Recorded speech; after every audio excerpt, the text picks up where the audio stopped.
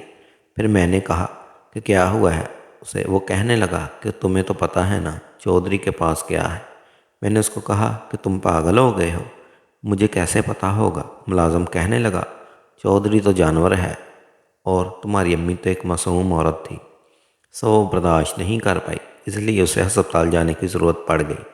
میں نے پھر اپنا فون نکالا، چودھری کو فون کیا۔ چودھری اب میرا فون نہیں اٹھا رہا تھا۔ میں اور زیادہ ڈر رہا تھا۔ پھر میں نے اس ملازم کو کہا، میں نے کہا چودھری کو فون تو کرو، میرا تو فون ہی نہیں اٹھا رہا۔ اور پھر وہ ملازم بھی مسلسل چودھری کو فون کرتا رہا، لیکن چودھری نے اس کا بھی فون نہیں اٹھایا۔ اب میں اور ڈر رہا تھا، میرا دل میں طرح طرح کے خیال آ رہے تھے۔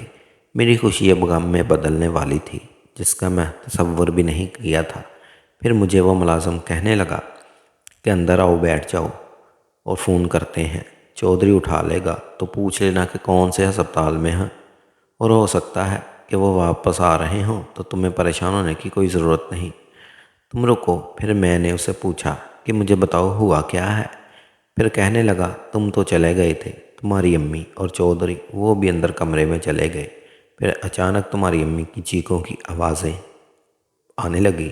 میں کافی دیر اندر نہیں گیا، مجھے پتا تھا کہ اندر کون سا کھیل کھیلا جا رہا تھا، اس لیے میں اندر نہیں گیا۔ اور پھر ایک دم چودھری کمرے سے باہر نکلے۔ اس نے تمہاری امی کو ہاتھوں پہ اٹھایا ہوا تھا اور تمہاری امی بے ہوش ہو چکی تھی۔ پھر میں نے چودھری صاحب سے پوچھا کہ کیا ہوا؟ اس نے کہا کل جلدی گاڑی کا دروازہ کھولو، اور میں نے گاڑی کا دروازہ کھولا۔ اس نے پچھلی سیٹ میں تمہاری امی کو ڈالا، ایک گاڑ لیا اور خود گاڑی ڈرائیو کر کے بات تو یہاں سے گیا، اور مجھے کہہ گیا کہ یوسف آئے تو اس کو بٹھانا، اس کو بولنا پریشان نہ ہو، بس تھوڑی سی طبیعت خراب ہوئی ہے تمہاری امی کی۔ اب میں اور زیادہ ڈر رہا تھا۔ میں یہ سوچ رہا تھا کہ پتہ نہیں میری امی کے ساتھ کیا ہوا۔ لالچ میں کتنا اندھا ہو گیا تھا۔ میری امی مجھے منع کرتی رہی، لیکن میں نے اس کی ایک نہ سنی۔ پھر میں دل میں سوچ رہا تھا کہ اللہ کرے میری امی ٹھیک ہو جائے اور اس کے ساتھ کوئی ایسا ویسا نہ ہو۔ آج کے بعد میں چودھری سے دور رکھوں گا امی کو۔ کافی دیر پھر فون کرنے کے بعد چودھری نے فون اٹھا لیا۔ مجھے کہنے لگا ہاں یوسف، تم ڈیرے پہ پہنچ گئے ہو؟ میں نے کہا ہاں چودھری صاحب، میں تو کب سے پہنچ گیا ہوں۔ کیا ہوا میری امی کو؟ اس نے کہا کچھ نہیں، بس ابھی ہم گھر آ رہے ہیں۔ اس کا معمولی صاحب بی پی لو ہو گیا تھا، اس لیے وہ بے ہوش ہو گئی تھی۔ اب میری جان میں جان آئی۔ تقریباً 10 منٹ بعد وہی ویگو گاڑی دوبارہ انٹر ہوئی تو اس میں میری امی بیٹھی ہوئی تھی، جو شکل سے مجھے بیمار لگ رہی تھی۔ پھر وہ میرے پاس آیا، بتایا کہ ہلکا سا بی پی لو ہو گیا تھا۔ پھر وہ چودھری کہنے لگا کہ یوسف، اپنی امی کو فی الحال تو یہاں سے لے جا، اور کل آنا شام میں مجھ سے 1 کروڑ روپے لے جانا۔ میں نے کہا چلو ٹھیک ہے چودھری صاحب۔ پھر میں نے اپنی بائک سٹارٹ کی اور امی کو پیچھے بٹھایا، اور ہم آہستہ آہستہ وہاں سے آ رہے تھے۔ پھر میں نے امی سے پوچھا امی کیا ہوا تھا آپ کو؟ پھر میری امی مجھ پہ غصہ کرنے لگی، کہنے لگی لالچی انسان، میں نے تمہیں کتنا منع کیا تھا کہ میں نہیں جا رہی، وہی ہوا۔ چودھری جب درندہ بن گیا تھا، جانور بن گیا تھا، تو اس کا آدھا بھی نہیں لے پا رہی تھی، اور اس نے ایک دم پورا کیا تو میں بے ہوش ہو گئی۔ مجھ سے برداشت نہیں ہوا۔ یہ تو شکر ہے کہ اور کوئی نقصان نہیں ہوا۔ ڈاکٹر کے پاس گئی، اس نے کہا کہ دوبارہ چودھری سے ملنا مت، اگر ملنا ہو تو اس کو بولنا کہ صرف آدھا ہی۔ میں بڑا حیران تھا چودھری پہ کہ پتہ نہیں وہ کیا دوائی کھاتا تھا، اتنا طاقتور کیسے ہو سکتا تھا، وہ بھی آج کے ڈیجیٹل دور میں۔ پھر میری امی کہنے لگی چلو یوسف جلدی گھر چلو، میری طبیعت خراب ہے۔ اور پھر ہم رات کو گھر بھی پہنچ گئے۔ میری امی پھر آج میری بہنوں کو کہنے لگی جلدی بستر بناؤ اور سونا چاہتی ہوں۔ میری بہن کہنے لگی امی، ہم نے آپ کے انتظار میں ابھی تک کھانا بھی نہیں کھایا۔ پھر میری امی کہنے لگی کنزا، میری طبیعت بہت خراب ہے، چودھری نے بہت کام کروایا مجھ سے۔ پھر میں نے کنزا کو ڈانٹا، میں نے کہا چھوڑو کنزا، کھانا ہم کھا لیں گے، تمہیں کھانے کی پڑی ہے؟ امی کے لیے جاؤ دودھ گرم کر کے دوائی دو اس کو تاکہ وہ آرام کرے۔ پھر میری بہن نے دودھ گرم کیا، امی کو دیا اور امی جا کے سو گئی۔ اور پھر میری بہن میرے پاس آئی، مجھے کہا یوسف مجھے سب پتہ ہے کہ امی روز بیمار کیوں ہو جاتی ہیں۔ یہ جملہ سن کر میرے تو پیروں تلے سے زمین نکل گئی، کیونکہ دوستو اس کہانی کی اگلی قسط دیکھنے کے لیے اس چینل کو سبسکرائب کر لیں اور بیل کے آئیکن کو کلک کر لیں تاکہ آنے والی قسط آپ کو جلد از جلد مل سکے۔